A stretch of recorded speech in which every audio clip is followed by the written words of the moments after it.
So welcome back to everybody. It's been a little bit of a time between videos, and I bet you're all really excited about seeing what it's going to start to look like. So I have started to lay out my quilt on the table, and you can see I have all my 9-patch blocks over here. I have my Y blocks, I have my Z blocks. And the best way to approach this is just to lay it all out and get a good visual of what it is you're doing. Here's the fun part, putting it together. So it basically is put together on point, and we're going to start with a 9-patch. This 9-patch is going to get sewn together to this Y block. Once these are sewn together, you will be able to then put the corner triangle on one end of the 9-patch, and you will be able to put your 2 setting triangles on either end. That makes up one row. Once we have that first row done, we are basically going to set up sewing together the second row. And the second row is going to start off with a 9-patch. Notice the direction of your Y block. 9-patch, Y block, 9-patch. Then we're going to sew a second row together with a Y block, and you'll see the stem now off of my flower. This is my Z block, Y block, Z block, Y block. Once these 2 rows have been sewn and then sewn together to create one unit, we can now put on our setting triangles to complete that row. Just realized that maybe I should show you the correct method for sewing triangles, especially corner triangles. So what I like to do is take my corner triangle, press it, fold it in half, like so, and then just fingernail crease that triangle. That marks the center. Then I'm going to do the exact same thing with my 9-patch. I'm going to fold it in half, fingernail crease, and now all you have to do is line up your creases, pin, and notice that you will have a dog ear on either side, and that is okay. Then you take it to your sewing machine and you sew it together. Earlier, when I was demonstrating sewing strip sets together, I indicated that I don't use pins. But this is now the time that I will be using pins. So I've taken my Y block and I've lined it up with my 9-patch block that you can see here. And once I have those seams nested into one another, I take my pin and I pin on a diagonal from one seam to the other. That helps keep those seams nested in together. Take this over to my sewing machine and I stitch that together. Okay? Now that I have that middle section sewn together, it's time now to sew my setting triangles onto either side. So I'm basically going to just flip this over, right sides together, and then with my setting triangle, I want to take that 90-degree angle and line it up with that row that I just sewed. And I'm going to pin it, and I'm going to go all the way down to the end, and I'm going to put another pin in there. Don't worry about those pieces that are hanging over the edge. We call those dog ears, and those dog ears will get trimmed off before we put our borders on. So my setting triangle is now ready to be stitched on. And I'll come back and show you what the first row looks like when it's all sewn together. All right, I'm well on my way to getting things put together, but I just wanted to stop and show you.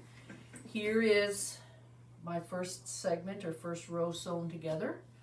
And I now am working on my second row, which constitutes sewing my 9-patch and Y blocks together, and my Y block and my Z block. Now that unit is going to get sewn together, and then I'm simply going to put my my setting triangles with that. So one other thing I would like to point out is that I am pressing all of my seams on every row towards the Y blocks And then when I put the setting triangle on, I'm actually pressing the seam towards the setting triangle. Okay? So continue that until you have all of your rows sewn together. So we're making progress here on my twin size mystery quilt. And you can see I have my 2 rows sewn together, then the setting triangle on either end. Another 2 rows sewn together with triangles on either end. And again here. Now, we're getting to the point where we're getting into what I call the transition. So it gets a little tricky here. So try and follow along, and I'm going to talk you through it. So what I did is, as you can see, I've put my cutting tables together and I've started to lay out my quilt for 2 reasons. One, I want to make sure that I get a nice mixture of my scrappy blocks, but also because I need to lay out the strips for the 3 center rows. And what I've done is I've got them laid out and stitched together. So I have my 9 patch row, I have my alternating block row with a 9 patch. So once I have that all done, at the end of this row, further down, you can see I have a corner triangle on there. And I have here, I have a setting triangle. I have a setting triangle down at the other end. And this is the corner row that I'm going to put a corner triangle on. So what I need to do is I need to get this stitched together in order to put the setting triangle on. So I'm going to go to my sewing machine and I'm just going to do about an 8-inch seam here, just a partial seam, and then I'm going to attach my setting triangle to the bottom of this one. And then when I come down over here to the opposite side, I'm going to do the exact same thing. Here I'm going to sew about 8 inches in, and I'm going to sew my setting triangle onto that. This is going to get a little awkward. It's going to be a little klutzy. Once I have that done, then we're going to simply sew our 3 rows together, and I'm in for the home stretch. Okay, so I have my first partial seam, so you can see that I've only sewn about 8 inches, and I pressed it, and again I pressed towards my YZ block strip, and I've now got my setting triangle set on that side. So I've left them separated, and now when I come around to this end, I now have to do the exact same thing on this side. So you can see, here's row 1, 2, and 3 of my 3 rows in the middle. And I have this pinned, and I'm simply going to take that to the sewing machine. And I want to just show you, look what I've got. I've got this kind of 3 rows all together. So you will have a little bit of managing of the bulk, but I'm going to take that over to my sewing machine. And I'm going to just sew that about 8 inches, and then I'll be back. I have my 3 rows partially sewn together, so you can see here's a partial row. There is the other partial row. And I will caution you, take your time at this step, otherwise you could end up getting all turned around. So what I want to do now is I am going to pin these 3 rows together, then take them to the sewing machine and finish the seams. Now what I'm going to do is take these 2 rows and flip them over so I've got right sides together. And I didn't really cover this off, but I do want to cover it off now. When you're pinning, because if you followed the instructions for pressing, all of your seams will nest into one another. So I'm lining up my seams, and Joanne asked me earlier, Mom, how come you pin on the diagonal? And what happens when I pin on the diagonal, I go down this side and it's catching the seam underneath. And when I come up on this side, it catches that seam. So it just helps mitigate the seams that sometimes will flip over. So I'm going to continue pinning, and I'm going to come back and we're going to continue on. Hey guys, starting to make some really good progress, and as you can see, our quilt is starting to come to life. And a couple of things I wanted to cover off. when you start putting your quilt together, please, please, please really pay attention to the quilt layout, which is in the document that is attached to this video. It's also on our Facebook page. It's a lot to manage, and how I like to manage these quilts is I like to sew them together in pieces. So you can see that I have one section, I have my center section, and then I have the bottom section. And I do this because it makes just handling all that bulk just a little bit easier. And I do want to tell you, again, I can't emphasize enough, please pay attention to the quilt layout.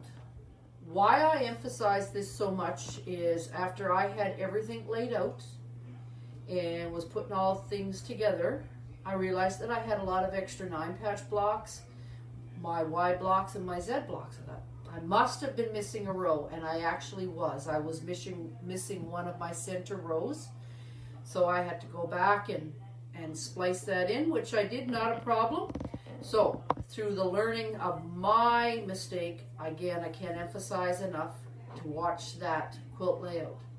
So what I got to do now is I simply just have to attach my 3 pieces, and when that's done, I'll come back and we'll talk about what our next steps are.